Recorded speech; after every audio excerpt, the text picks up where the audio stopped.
W tym filmie pokażę jedno z wielu zastosowań przelotowej złączki instalacyjnej do przewodów sztywnych 2773 Inline firmy Wago.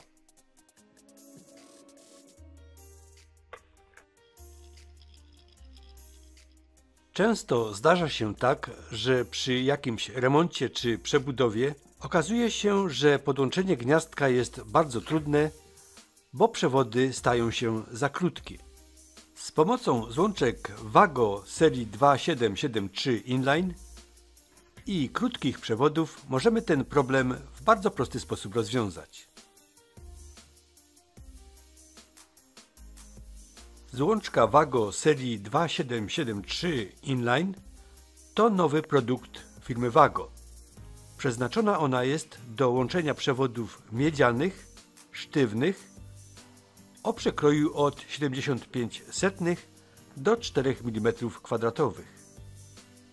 Przezroczysta złączka jest niewielkich rozmiarów, jej całkowita długość to tylko 29 mm.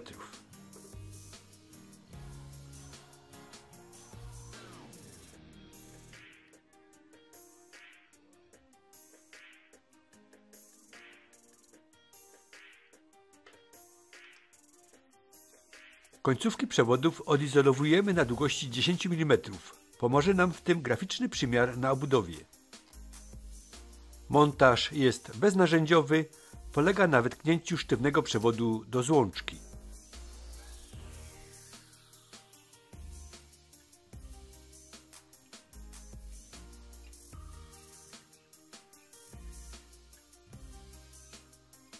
Demontaż polega na pokręcaniu złączką tam i z powrotem z jednoczesnym ciągnięciem przewodu.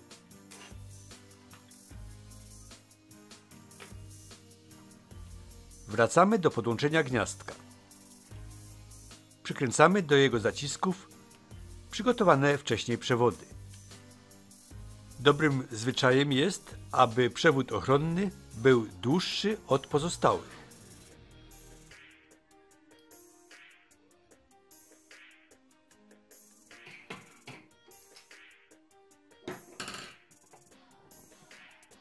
Wciskamy złączki na przewody w pustce.